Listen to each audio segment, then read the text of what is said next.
Hello everyone! Welcome sa ating little channel. Please like, share, subscribe, and paki-comment naman ng inyong mga tanong tungkol sa fiancé visa at itatry natin sagutan base sa ating experience.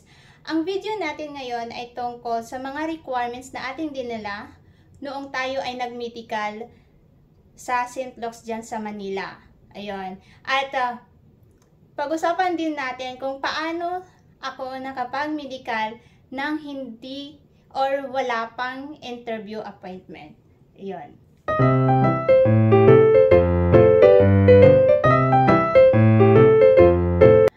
Nag-medical po tayo noong October 3, 2023 at sa kasamaang palad tayo po ay na-sputum at bumalik noong December 12, 2023. Pero pag-uusapan natin yan sa susunod na mga video. Sa ngayon, pag-usapan natin yung mga requirements na ating dinala nung tayo ay nag-medical sa St. Luke's dyan sa Ermita. Ang number 1 na requirements po ay ang confirmation appointment. Napaka-importante po nito kasi lahat po ng pinapapasok sa St. Luke's ay yung may mga appointment lamang. Hindi po tayo pwede magsama kung sakali man payagan or pinapayagan ni St. Luke's na may kasama ay yung mga tao na nangangailangan ng assistance katulad ng mga senior citizen.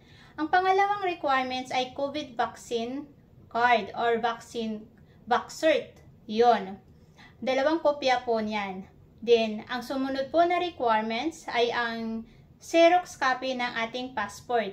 2 kopya po at kailangan po nating ipaprint ito sa short bond paper. Hindi po pwede sa long bond paper.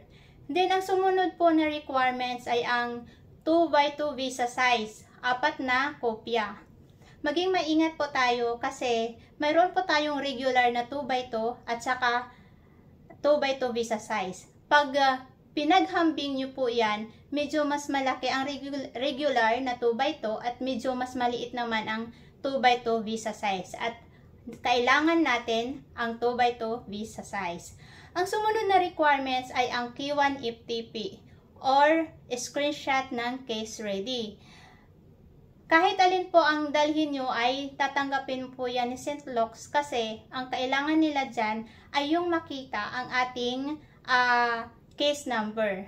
Ang code doon na MNL tapos number. Kasi mayroon akong naging kasama dati na iba yung code ng kanyang case number. Hindi niya alam na ang kanyang packet ay nasend pala sa Abu Dhabi. Kaya ang simula ng kanyang case number ay EBD. Kaya hindi siya pinayagan ni St. Luke's na mag-medical.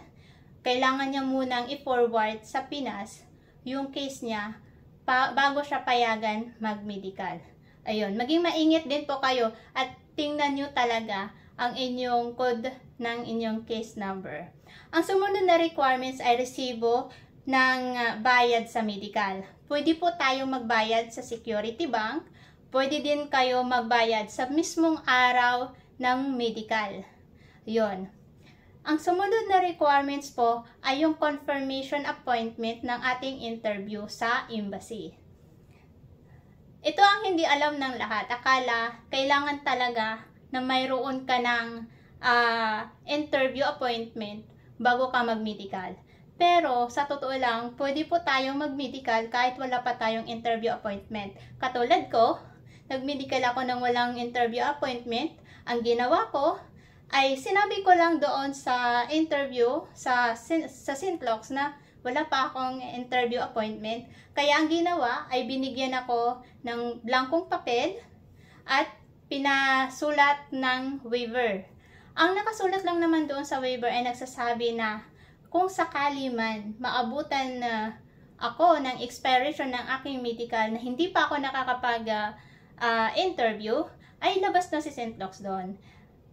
Kailangan ulit natin mag-medical. Yun.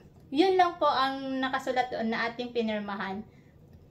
Sana nakakuha kayo ng idea sa aking experience at sa aking mga sinishare sa inyo at sana makatulong sa lahat na nagpa-process ng K1 visa. Thank you guys!